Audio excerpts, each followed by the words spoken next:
So those who are just joining us, I'll go ahead and refresh, take a couple minutes. Thank you for your patience. So a couple public service ads I want to mention. Jim Thorpe Borough Council at 6:57 tonight did vote unanimously not to modify, I say again, not to modify the zoning out in the special district area, which parallels Machunk Lake Park. That would be on the east side of Machunk Lake Park and actually runs from the Summit Hill line in towards Jim Thorpe, the special district area along the Lens Trail there. The modification that was being proposed was to allow on-lot septic to within 1,000 feet, where it's currently restricted to a half a mile of Machunk Creek.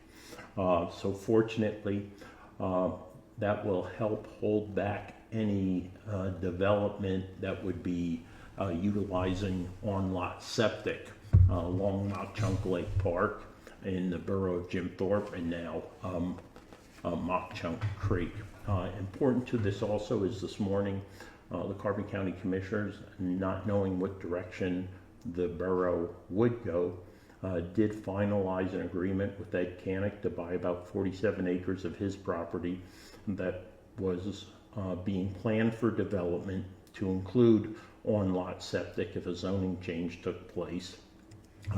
So we took the initiative, purchased that property from him for $238,000, just over 45 acres.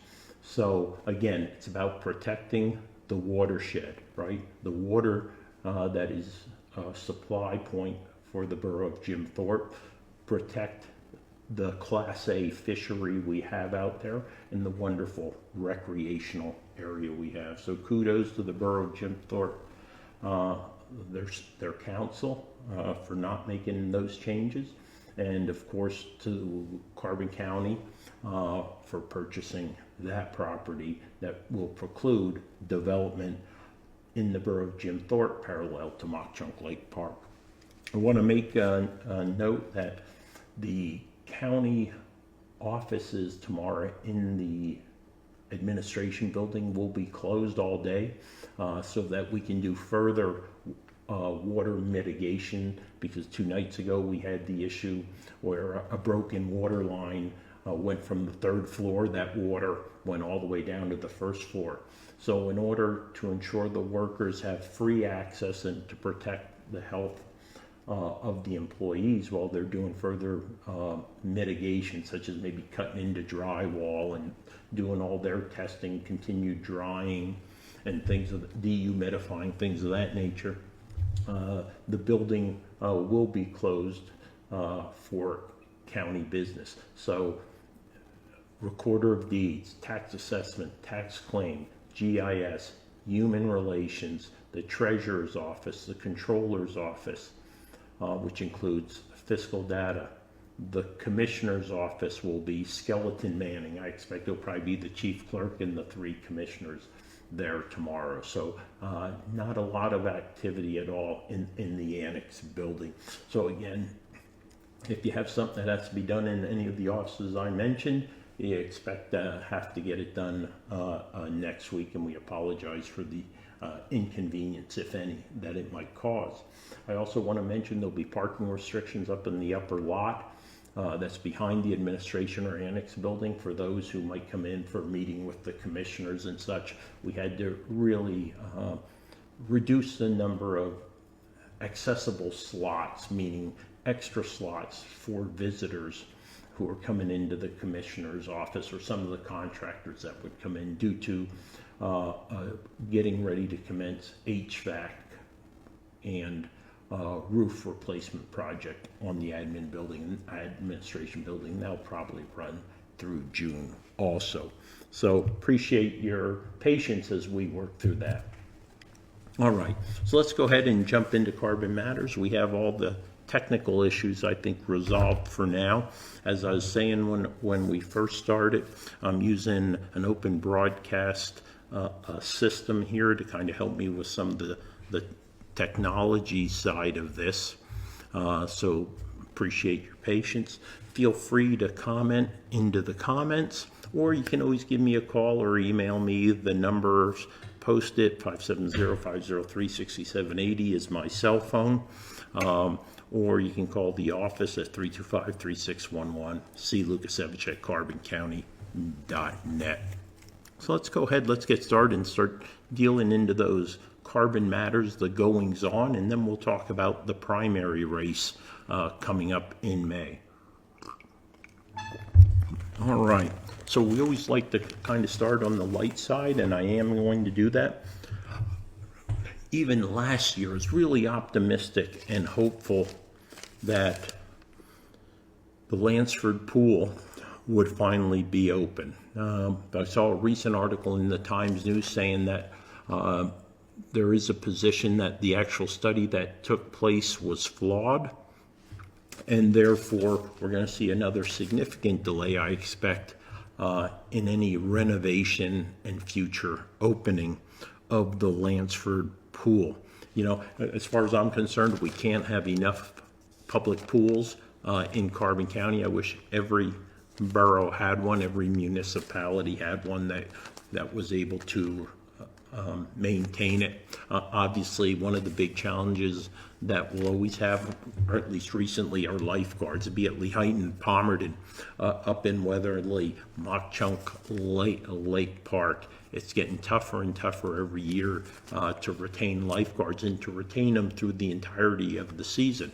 Out at Machunk Lake Park, out of 101 days of summer last year, we had 29 days where we didn't have at least 2 lifeguards on duty. And when we don't have at least 2 lifeguards on duty at Machunk Lake Park, we can't charge. I was also hoping when it comes to the Lansford pool to actually develop a collaborative arrangement in that our lifeguards, with appropriate levels of training, cross-fertilization of skills, because it is different from operating in a pool and you know, more or less open water on a lake where you can't see the bottom. Would have loved to seen a cooperation where we could exchange lifeguards or give lifeguards from either Machunk Lake Park or Lansford extra hours by either working up at Lansford on their days off or working down at Machunk Lake Park. But it looks like that collaborative possibility is going to be delayed a bit. Turning a little bit to economic development. There's recently a couple, just within the last month and a half, 2 months ago, I did see a Reading Northern Blue Mountain Railroad announcing significant increases in train excursionists coming into Carbon County, specifically into the county seat from Jim Thorpe. And most recently, they announced, Andy Muller and the railroad announced they're going to be bringing in regular trains from Pittston. We already have them from the Reading Outer Station, things of that nature. So more and more coming into Carbon County. And obviously, the more folks we're bringing in by train helps reduce some of the parking congestion. Look, we're never going to have enough parking, I believe, but nonetheless, folks maybe coming from New York, New Jersey, they simply get on the train in Pittston, come on down, spend 3, 4, 5 hours in Jim Thorpe, and head on back. So kudos to Reading and Northern Railroad for their continued investment in Carbon County economy. I will tell you, since the county has sold the railroad, Andy Muller has invested over $10 million in what is the Carbon County portion of the railroad, and that is help feeding tourism here, and no doubt it'll help his other railroad related businesses such as freight, moving fracking sand, things of that nature also. But we are benefiting from that. He's already finished one crossing down by the pedestrian bridge on the DNL. He'll be getting ready to do a major crossing improvement right there at the county lot. And Andy is also if you see down by the post office, or now that smoke shop, Bear Junction, or whatever it is there, he's doing the sidewalks that come down off the 903 bridge. That's all being done by Andy. And all those 3 projects that I mentioned are a result of the fact that we sold the railroad, and that's part of that in-kind payment. Of the $4.7 million, 1.7 was in kind. He's already up to $10 million in improvement. So pretty great return on our investment, and the number of tourists coming in by train just continues to grow by leaps and bounds. And I suspect, we're going to be seeing trains coming into Jim Thorpe 365 days a year. All right. We see. I want to go into kind of the green screen now, and I want to talk a little bit about blight. We have Abby from Nesquehoning Borough Council, who has been taking up the lead in bringing blight to the attention of everyone in the county, bringing the municipalities together on a regular basis, not simply to have a conversation, but to develop an overarching plan.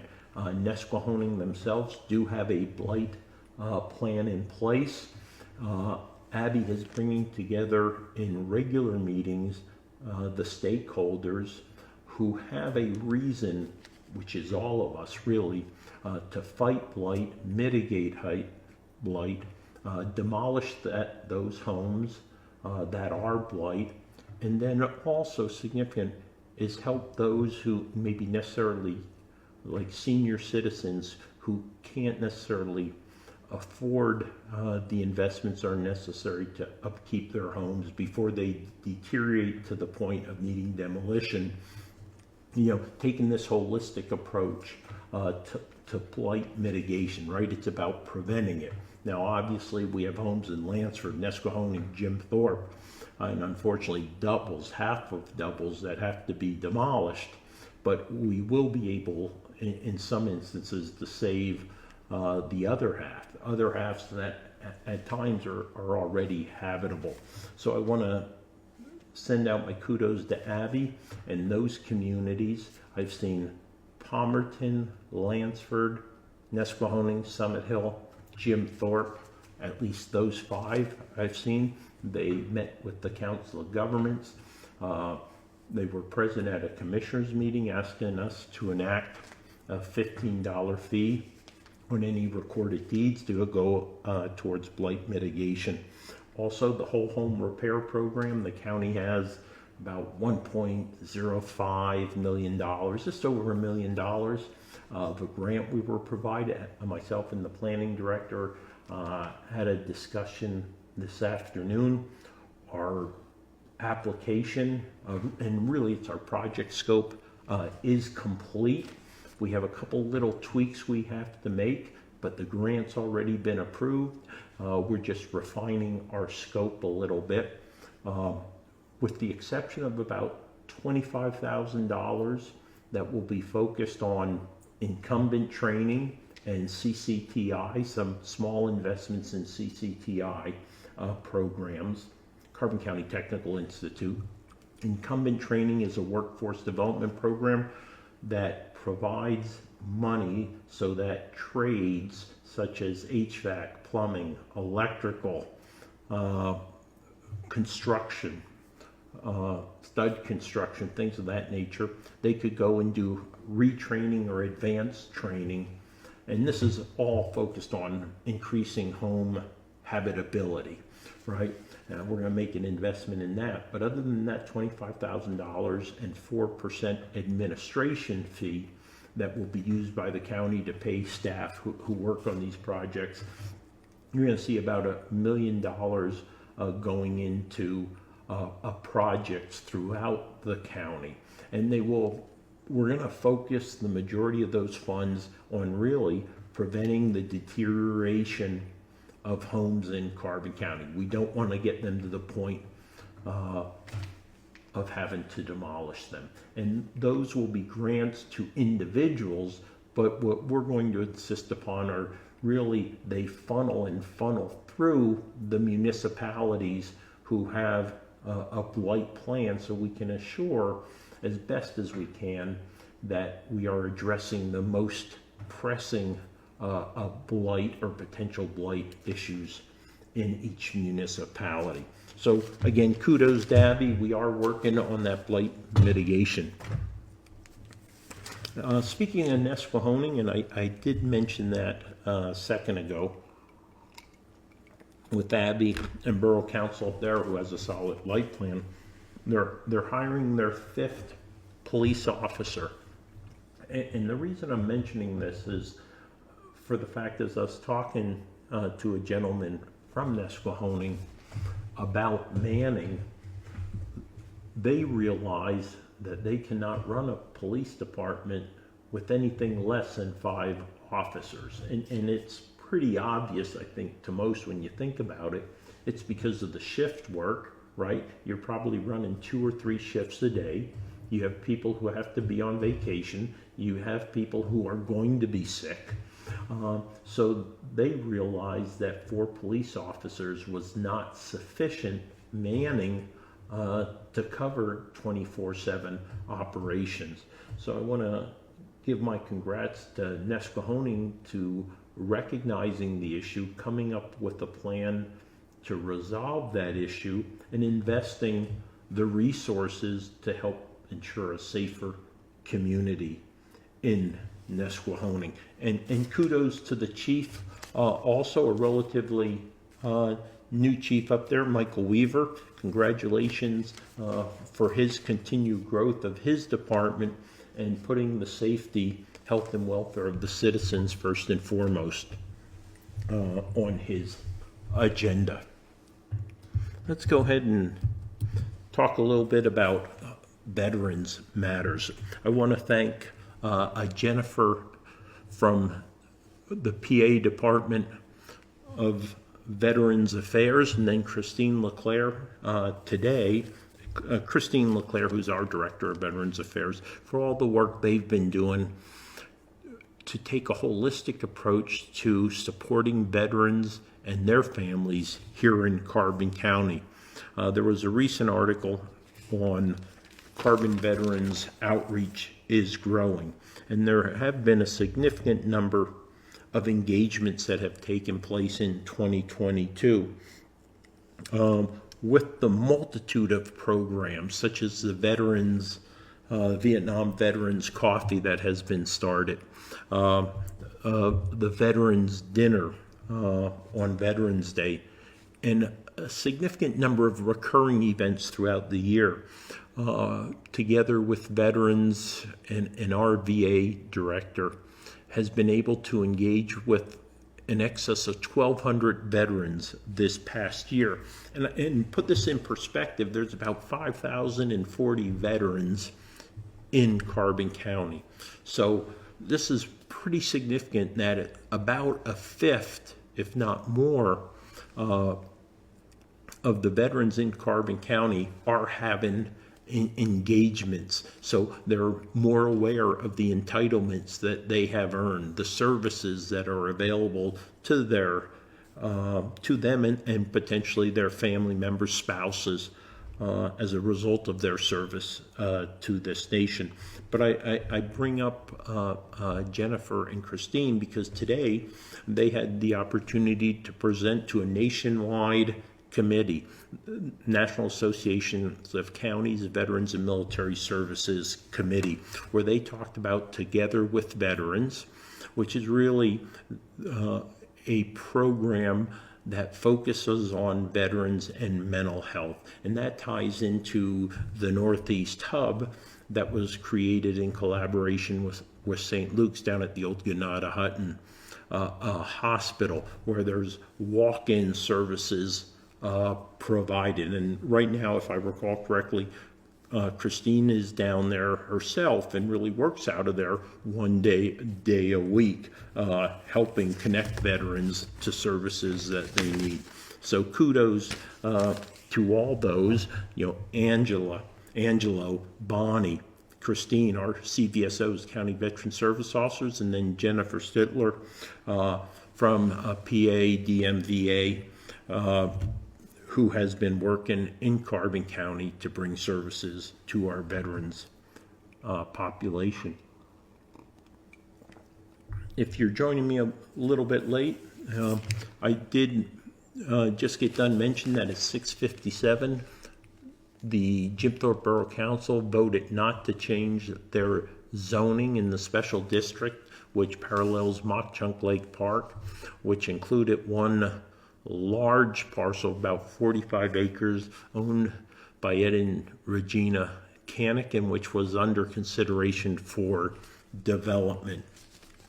They voted not to allow a change that would have permitted on-lot septic within 1,000 feet of Machunk Creek, Machunk Lake.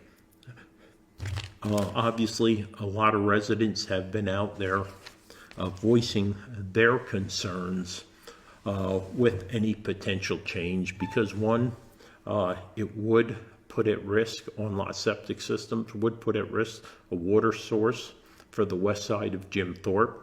It obviously could have potentially impacted a quality fishery that we have on Machunk Lake Park, the swimming, the boating. So, a premier outdoor recreational area in Carbon County. But I think even maybe more importantly to me than what the borough did was what the Board of Commissioners did today by actually purchasing the 45 plus acre Canic property, which actually paralleled Machunk Lake Park. We had no idea how Borough Council was going to vote, and actually up until tonight, I think it was really in question.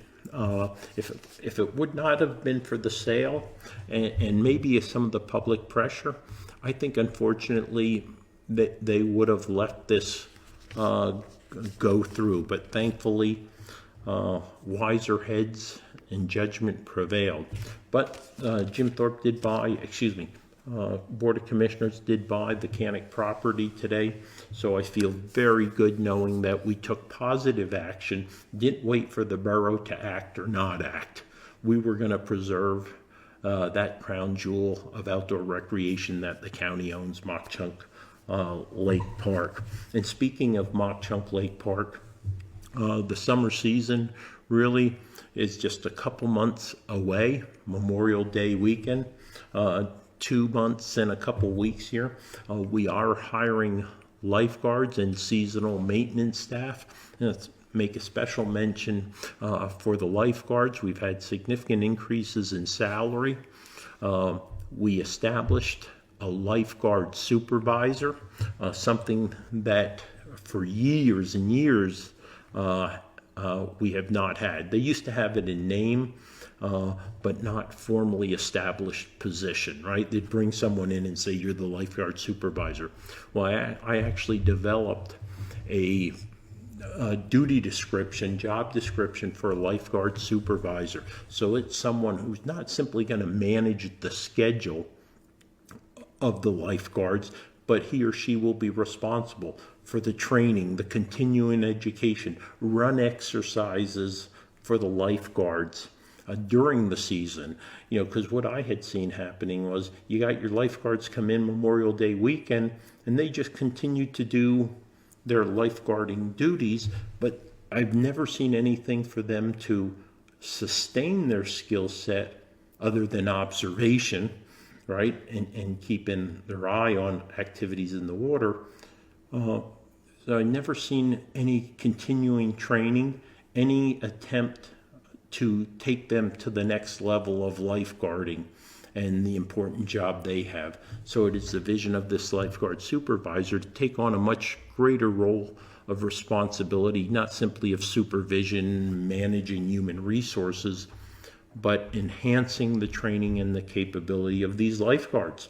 And you see, we do have incidents from time to time, and we have to be prepared for that. And hopefully, if not this season, next season, we could actually do some coordinated training exercises with our first responders. But again, if you're interested in lifeguard positions at Machunk Lake Park, that's over here, I think. Where's that one at? All right. just go ahead and call Machunk Lake or go on to carboncountypa.gov onto our employment portal, employment area. And we're talking about Machunk Lake Park, Carbon County preserving more land. Obviously, we had more than 80% vote in favor of up to a $10 million bond to preserve open space agricultural land in Carbon County. Part of that fund will be utilized to help pay for the $238,000 Canic property that was just purchased. We're also applying for a grant that is expected to pay half of that. Then the other half, while it's coming out of the general fund today, once we actually do the bond issue, that the general fund will be reimbursed for that. And the article I was looking at in the Times News was referring to about a month or so ago, we passed a resolution that allows us to take money from our general fund, use that to purchase properties, preservation rights on property in the interim until we get the bond issue. So we can take money from the general fund, then reimburse it once we actually do the bond issue. And that was that. I did mention earlier when we first got started as part of my PSAs that we had a significant roofing project, HVAC project going on in the administration building, about a $1.3 million project, and that is going to be impeding some of the access in the upper lot for those who from time to time might have business up in the commissioner's office. So if you're just joining me, this is Carbon Matters live streaming, and I'm Carbon County Commissioner Chris Lukasiewicz. I want to thank you for the opportunity to engage with me this evening. If you have a comment, go ahead, stick it in the comment section. If I don't see it this evening, during the broadcast, of course, I'm going to go ahead and look at them tonight, and I will respond to them at that time. The Facebook comment section, for some reason, the feed on the windows that I use, or the window that I use, just doesn't seem to refresh all the time. So a comment will come in, and then it'll kind of get lost in the mix. So I appreciate your patience there. We're going to take about another 5 or 10 minutes before we jump into kind of a review or a primer for this forthcoming May's primary. Now, I'm going to be focusing on the elections at the county level, not going to talk municipality or school board directly, or at least specific to candidates. But I did want to make mention that the county is working through a process of finally, I think we're truly on the verge of having a single homeless women's shelter in Carbon County. We did have an agreement with Family Promise to do it. They had some internal challenges within their organization, which brought me to the conclusion that we had to change direction, change tack, and find another partner to bring this to reality. This has been lingering for well over, 3.5? It probably goes to March, April, probably March, might have even been February of 2019. So it's been, 4 years, and there was a commitment to have a single homeless women's shelter in Carbon County. It's still not there. So about 9-10 months ago, it might even have been a year, said, hey, let's change direction. Let's find a new partner. Brought that to reality. We took community development block grant COVID money, $163,000, which was already earmarked for a single homeless women's shelter, and shifted it to Peaceful Nights. Aggie came in, showed us a solid plan, had us go through her facility. We took a look at what was needed and what was viable to complete in a short to medium term, and redirected those funds. So I look forward to the very near future actually realizing that single homeless women's shelter in Carbon County, and I'm especially proud of that, and I'll be more proud of the actual accomplishment as that comes to fruition. Carbon County has hired an election director. Jennifer Ketledge will start next week as the director of elections. We also finished our interviews for a new assistant director. She accepted the position and is finalizing her pre-employment screening process, drug screen and things of that nature. And I suspect within probably a total of 2 to 3 weeks, we'll have our director, of course, will be in place. Our assistant director will be in place. We have a solid core member there, Jane, who's been there seemingly forever to help them on board and learn many of the challenges of that position. Lisa Dart, the former director, who's now working down with Lancaster County's Department of Elections, brought her back as a consultant for a little while to help facilitate the transition of responsibility to Jennifer and her team. We also have, and I think it might still be open, 2 seasonal election worker positions. So this is really unique. I was able to convince my colleagues to say, hey, let's set them up for 2 90-day periods. Because what used to happen is you'd be a part-time employee, election workers, and you may work, 100 hours in May, and then again in November, right around the election, maybe a little bit earlier. But what we're doing, because of things like the mail-in ballots, 4,000 or 5,000 mail-in ballots that come in, everything is starting earlier. So these 2, what we're calling seasonal part-time election workers, they'll work 2 12-week periods. So there is definitely a niche group of people who would love to just work for 12 weeks twice a year, right? Just earn some pocket cash, right?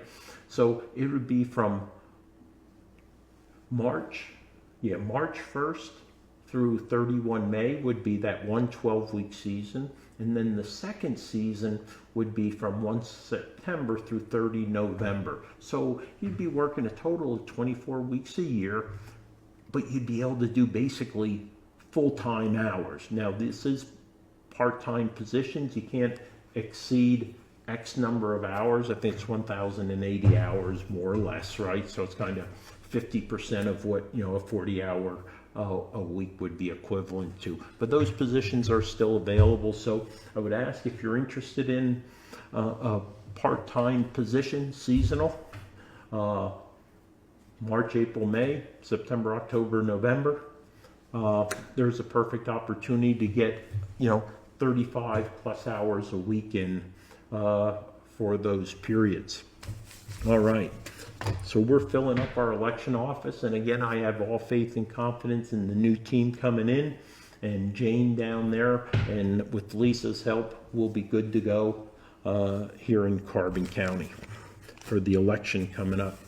Oh, Carbon County Election Board waits on commissioners. The fact is, with my announcement today, we should be solidifying the election board for the remainder of the year. As when county commissioners make the decision to run for re-election, they have to cede or turn over their seat on the election board because of obvious conflict of interest issues. So today we kind of finalize. We'll be bringing on, for the primary, we will be bringing on 2, call them per diem, because they will be paid about $100 a day when they have to do salary board activities. And it's normally a day, maybe 2 days a month, to be honest, max.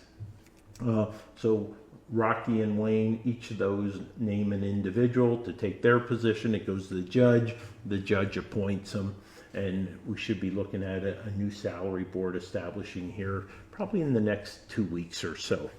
All right. I did see this, Carbon pursuing delinquent fines.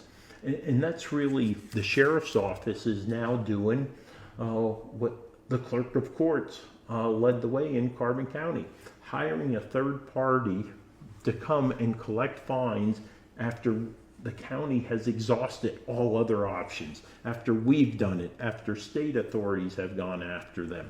The clerk of court's office has been very successful in this. What do? Don't reinvent the wheel, copy a good idea. The sheriff's office is now doing this. And a few months ago, through a completely different entity, our parking division has done that also. Because what we couldn't do, we were unable to collect on tickets that were issued outside of vehicles that were registered outside the state of Pennsylvania. Now, a lot of those, also, we had literally hundreds of backloaded tickets that would have to go to the magistrate's office. We had a conversation with the magistrate. They are full on. We asked them, hey, would you mind if, in lieu of sending individuals to the magistrate's office, let us just have a third party do the collection. So what happens is, you get a ticket, you don't pay it the next number of days, you get a warning letter sent out, and then boom, it's going to a third party collection agency. And that has been working well so far for us. Ooh, this one was the hiring fiasco. Yeah, this was Bruce's editorial. I don't know if you can see that one because the green screen, it's highlighted in yellow. Salary fiasco hits carbon government hard. Yeah, there was no salary fiasco. What happened was nearly 200 employees got wages that far exceeded anything they had received in recent history. But we had a handful of individuals, mid-level managers, who were unhappy with the insignificant increase that they received as a result of the salary study. Now, all those individuals had also been told that there would be, coming around mid-March time period, an opportunity to have those individuals who felt their compensation was not commensurate with their duties and responsibilities to be re-examined. And we asked them to have a little bit of tactical patience, and we would relook their salaries at that time based upon, their key functions, duties, responsibilities, level of authority, levels of responsibility, supervision, and that. I think we had 2 department heads who departed unsatisfied with the request to be patient. And I think we had one lower but senior, let me say, an employee with quite a few years who's also has said that part of the results of that salary study impacted their departure. And like I said, all those positions who had a credible a need for re-examine would have been re-examined starting in March. So while I regret the loss of those individuals, I also say, if you would have shown a little bit of patience, I think you would have been satisfied with the outcome. But again, the opportunity you took wherever you went or wherever you're going may have only been available at that moment. There's a reason for everything. No, in talking about salaries, DA came in asking for more funds for individuals in his office. The fact was, didn't have money in his budget. There was a slight budget error in the annual budget, overcounted the number of employees the DA actually had, so his budget was artificially inflated because of an error in the annual budget. We had to adjust our budget to reflect the accurate numbers, and that then reduced his budget to the point that the increases he was requesting that were above and beyond the salary board recommendations and the Board of Commissioners recommendations could not be supported by his existing budget. Therefore, can't do it. Don't have the money in your budget under salaries, it doesn't happen, and you can't pull it from other places to do that. All right. This is Carbon Matters live streaming. I'm Carbon County Commissioner Chris Lukasiewicz. We got about 15 minutes or so left. And I'm going to jump into what I'm calling my primer for the primary. And I'm going to review the slate of candidates for county level offices. And I think, though, as I go through the candidates, I think the one thing we're going to see is, unfortunately, the lack of candidates. And I think 3 items probably hurt our democracy more than anything else. And one would be, let me call it, our greatest threats to democracy and to the service that our county residents deserve. And I think that would be uninformed voters voting. So if you don't know the issues, you don't listen to Carbon Matters live stream, you don't read the Times News, you don't watch the Blu-rays, you don't watch the live streams of the county or even your municipality meetings. If you're uninformed and you go to the polls and you're just simply filling in a dot because he or she is of your same party, I mean, that is a threat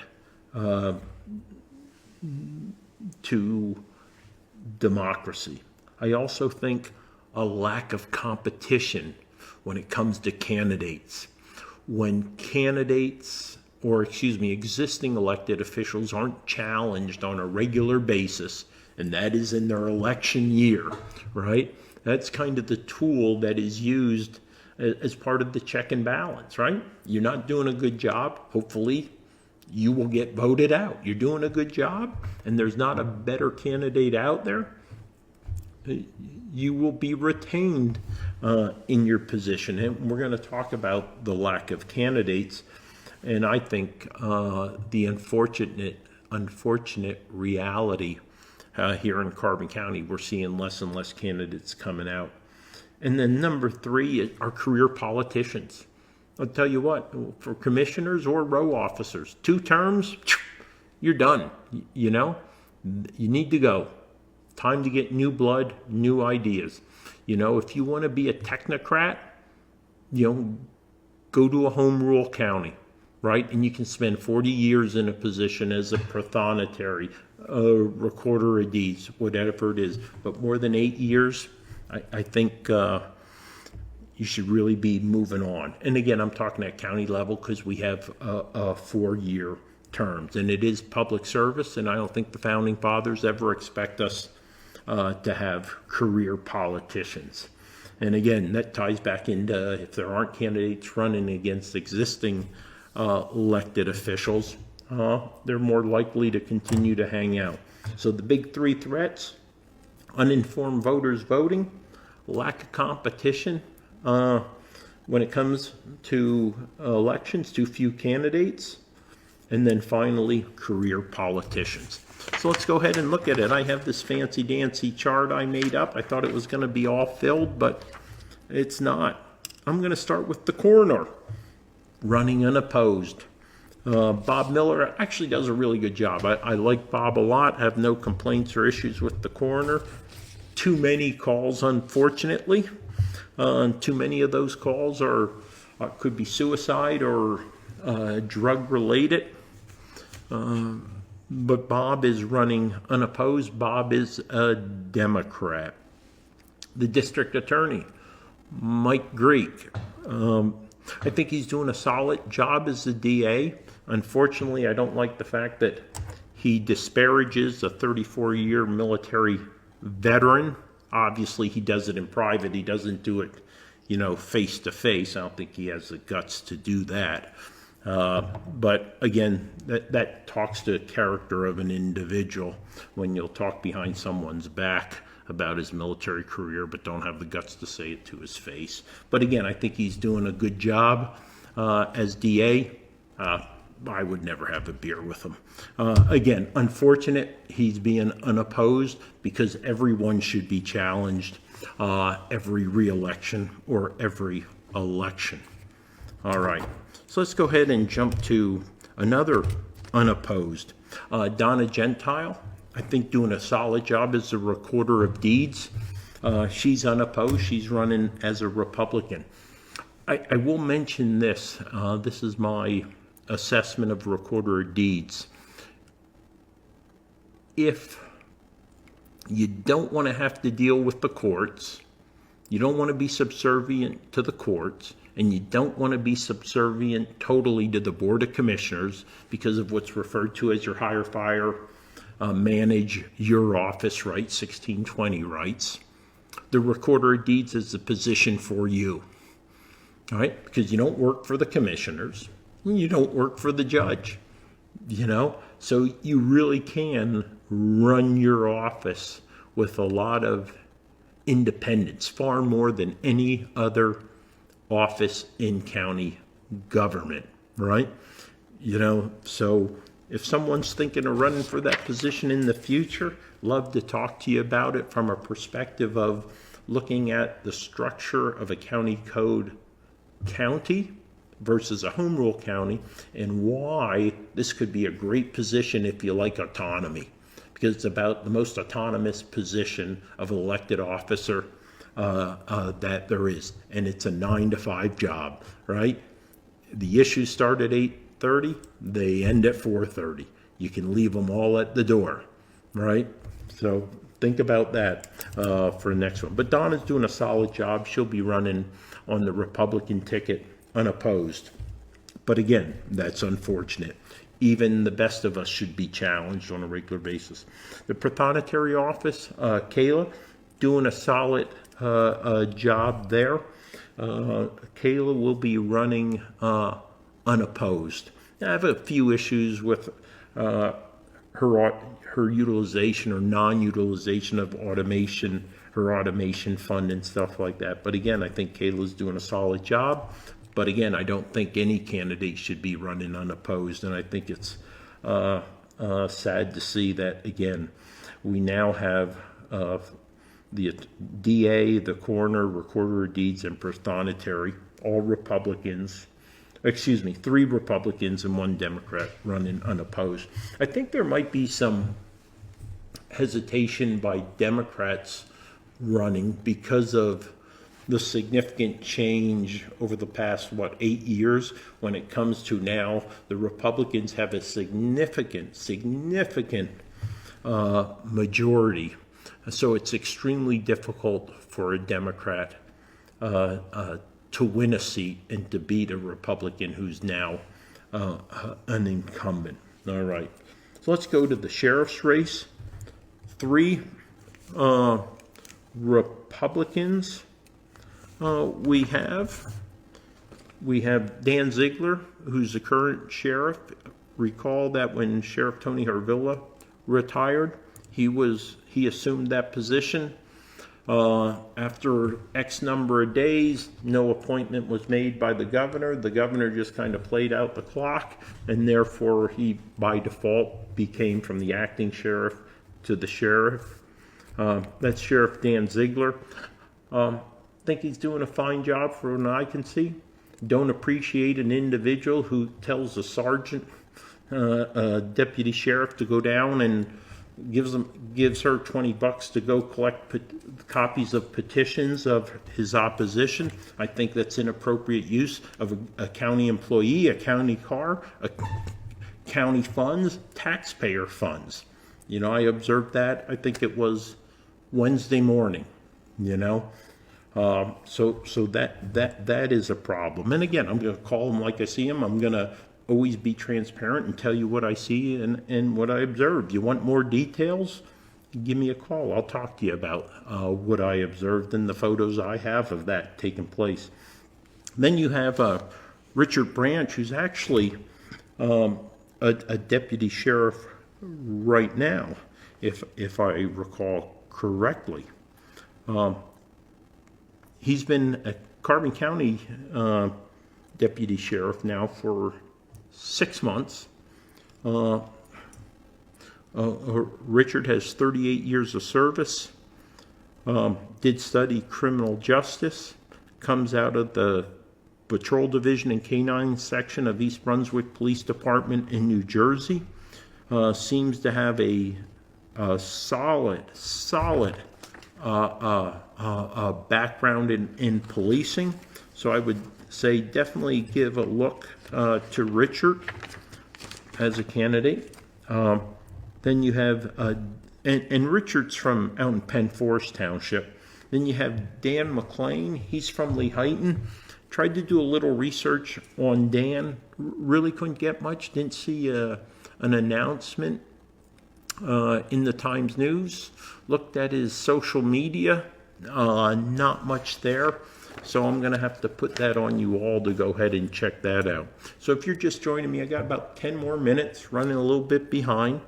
But that occurs from time to time. I'm trying to slow down the pace a little bit here and not be constrained by the clock, but rather allow content to drive the conversation. I'm Carbon County Commissioner Chris Lukasiewicz. Thank you so much for joining me. Well, in just starting our 5th year of Carbon Matters live streaming. It was February, well over 4 years ago when we got started with Carbon Matters live stream. So let's look at another race that has some competition. But remember, all 3 of those sheriff candidates are Republicans. So that's going to be interesting. And I do hope that Blue Ridge, what they had done in the past, when there was a competitive sheriff and commissioner's race, they had debates both for the sheriffs and commissioners on the same night. So I hope they do the same thing this year. Now we're going to talk about the controller's office. From Jim Thorpe seeking the nomination of her party for controller, Kayla Herman. And what I'm glad to see is, the controller is the auditor of the county primarily.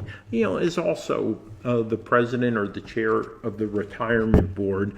But I think that auditor capacity, ensuring that all the checks and balances are in place, is so important. So it was good to see Kayla, who's a graduate of Jim Thorpe High School, went L-Tri-C and then Wilkes University. Attained her degree in business in 2008 and has been working for RFO for 15 years. So seems to be a pretty solid candidate on paper. So that's Kayla Herman from Jim Thorpe. And she's running against, or vice versa, a solid Democrat candidate, Sam Lux from Lehighton. Sam graduated from Westchester University with a degree in finance, worked for J.P. Morgan Chase. He's actually been doing some long-term budgeting solutions at PFM, Public Financial Management. Okay, no, that sounds good. I think Sam also was doing some work with the Jim Thorpe High School tennis team and doing some substitute teaching. So Sam's another solid candidate. So that's the type of races, that is the type of candidates we need to have right here, all right? I'm trying to get them right on the camera, right? Kayla and Sam, that should be a solid race.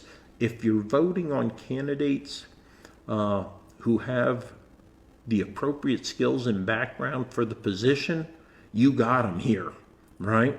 You definitely have them here in this race. So that was really good to see. All right. So let's go ahead. Let's turn it to the last race, the race which is of most interest to me. That's the commissioner's race.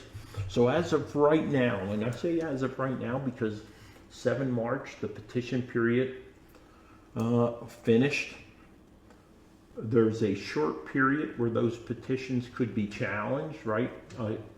The public opponents of individuals who have filed petitions could come in and challenge signatures and stuff. You need to have about a minimum of 100 verified voter in Carbon County of your party signatures on those petitions. But right now there's 4 candidates. And I also say right now because from March 8th through August 1, it is the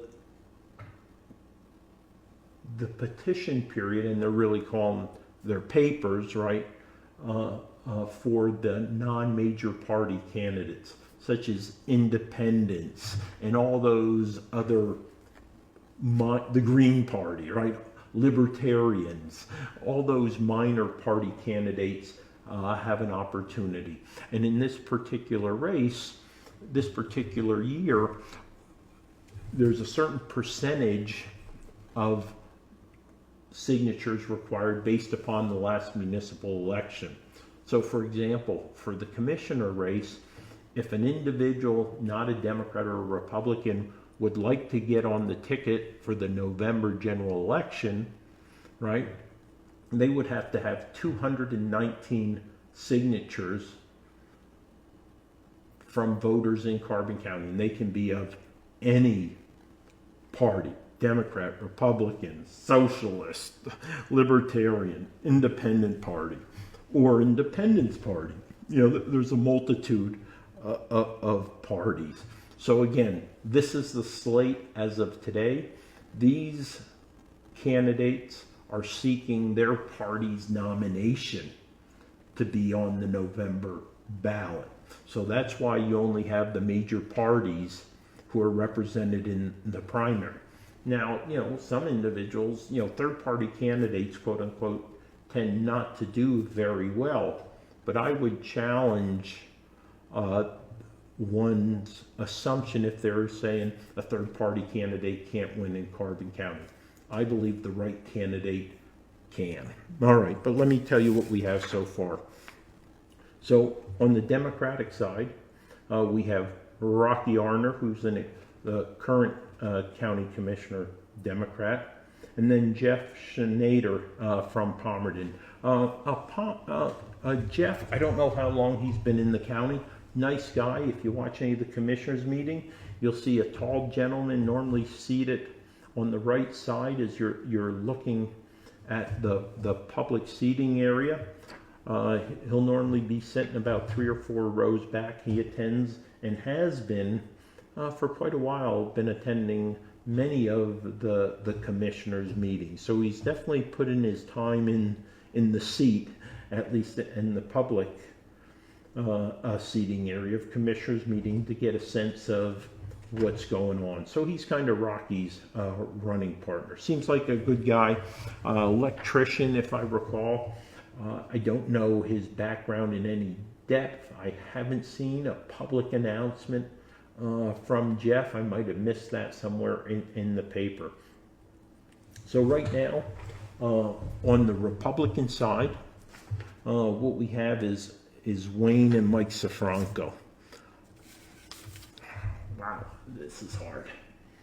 Again, you know, I say 3 of the threats to solid democracy, right, and good representation is a career politician. You know, Wayne's a career politician. I think it's selfish not to move out of the way and let opportunities for other individuals to come forth and put their ring in the hat. So what probably happened is there are probably a few people who wanted to run, but the fact that Wayne announced that he was going to run, I suspect they may have decided not to, because the chances tend to be against them running against an incumbent of so many years. And it's unfortunate because, again, I believe in term limits. And I'm going to come out with other significant issues I have with Wayne. I will tell you that I guess his running mate is Mike Sifranco, the mayor, existing mayor, current mayor of Jim Thorpe. I saw he was already doing some politicking at the borough council meeting the last couple of weeks. I could kind of see a change in how he's speaking, and kind of speaking more about particular issues where he would not have 2 months ago wouldn't have said a word, and now he's talking up. So I can see going into campaign mode there. It's real easy to see once you are a politician, right? You know, you can't, it's real easy to spot. So Wayne and Mike as the Republicans. So this is a non-competitive race, right? So Mike and Wayne are going to advance unchallenged to the general election. So will Rocky and Jeff, because you go and you vote for two, right? So all four of those will advance into the general election without any expense. I mean, the consultants out of Harrisburg that Wayne and Mike had hired to help them run their campaign, because they were so concerned that I was running in the primary, they had to go hire some, big city consultant firm to help them try to run their campaign to build a strategy and a plan against my potential run. I guess they won't have to expend those funds here, at least in the primary. I'm going to tell you a story about Mike Sifranco. And again, I call him like I see him. I'm transparent. I tell you the truth. And I could simply say, go to the election office, do a right to know, and ask for the nomination petitions for Sidney Burnett and Ty Raboni when they ran for clerk of courts a year or so ago. All right? Ask for those petitions. Tell me if you don't see Mike Sifranco's name on both petitions. You know and I know you can only sign one petition.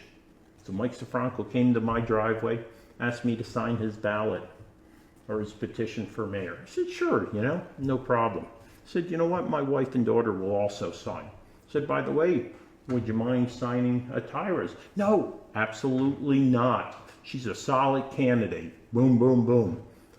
So he goes ahead and signs Ty Raboni's petition. Then either before or after, he goes and signs Sidney Burnett's petition. So he was either deceiving me or he was deceiving Sidney Burnett. That tells you more about a person's character than I could express using 1,000 words. So again, not making an accusation, I'm stating a fact. And as soon as I saw that, I said, that's a person I don't trust. Call him like I see him. I'm Chris Lukasevich. You may not like where I stand, but you'll always know where I stand. All right, so that is it. I'm getting ready to wrap it up right here. This is Carbon Matters live streaming. Like I said, unfortunately, not a lot of competition out there when it comes to the races. And in reality, the only competitive race we have in the primary is the sheriff race with 3 Republicans. Every other candidate at the county level is advancing onto the November election. Keep in mind, though, dark horse might come out for the commissioner's race between now and 1 August. You just never know what may occur. I obviously did not file petitions for the nomination. On 7 March, I decided to fulfill the strategy, the plan that I had in place to change my party affiliation to non-affiliated on the day of submission of petition. That gives me full flexibility and independence of action to implement a challenge in November to any office. All I have to do is secure 219 signatures and I could run for coroner, controller, recorder of deeds, prothonotary, sheriff, commissioner, right? The opportunities are endless for me. But again, look, I've had a plan for well over 3 years now, since just after January 6, 2020, when I took office. And that's the plan I'm going to follow, regardless if that's choose to run at the county level or any other ambitions I may or may not have in the political realm. I'm only keeping everything tight for strategic reasons. But come by 1 August, you'll fully know my intent and what I plan to do in regards to politics in county government or beyond. But again, thank you for joining me. Thank you for doing your best to be informed voters. I'm Carbon County Commissioner Chris Lukasiewicz. I want to remind you the county offices in the administration building tomorrow will be closed for further water mitigation. Those offices are the Recorder of Deeds, Tax Claim, Tax Assessment, GIS, the Treasurer, the Controller. For all intent and purposes, the Commissioner's office also. The majority of staff will be gone because of all the noise, the work that's going on as part of the mitigation that's taken place. So thanks in advance for your patience. I apologize if there is any inconvenience caused by this. I want to thank my unofficial sponsors of Carbon Matters live streaming. Obviously, you know, after I shower or bathe, Maggie's always saying, how do you smell so good? Well, it's the soap I use, right? It's Duke Cannon soap, and that's up above my left shoulder there. Some of the largest bars of soap you'll ever see, bigger than the old ivory bar soap bars growing up.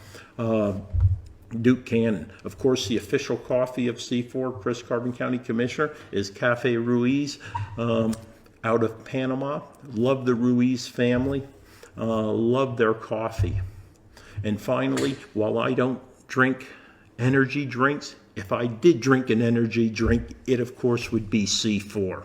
So I encourage you, you can get it at Turkey Hill. I've never had a sip, but just by the name, I know it would be my beverage of choice if I was a Red Bull drinker or some similar energy drink. So again, Carbon County Commissioner Chris Lukasiewicz, thank you for joining me. Have a wonderful night. I'm going to be signing off here, and I'll be reviewing any comments that we have. And again, don't feel any hesitation in calling me at 570-503-6780. Email me at clukasiewicz@carboncounty.net, or call the office other than tomorrow because we don't have a direct line, 570-325-3611. But you can get a hold of me on my cell phone, 570-503-6780. Have a great night.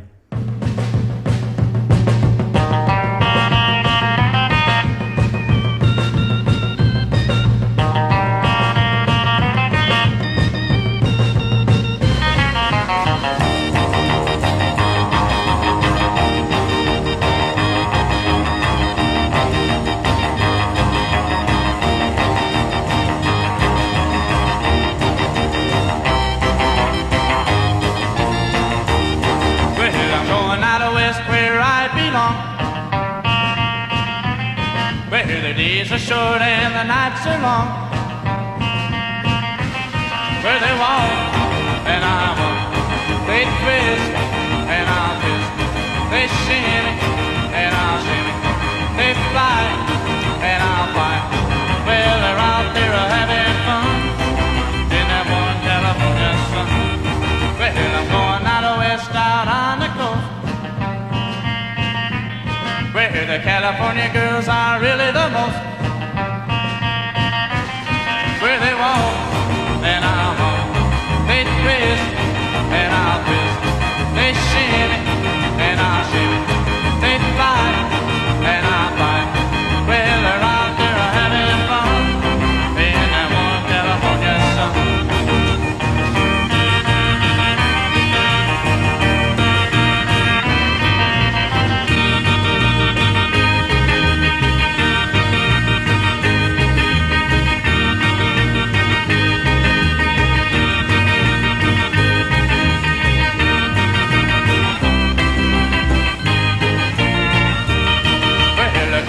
Frisky in old Frisco, a pretty little chick wherever you go.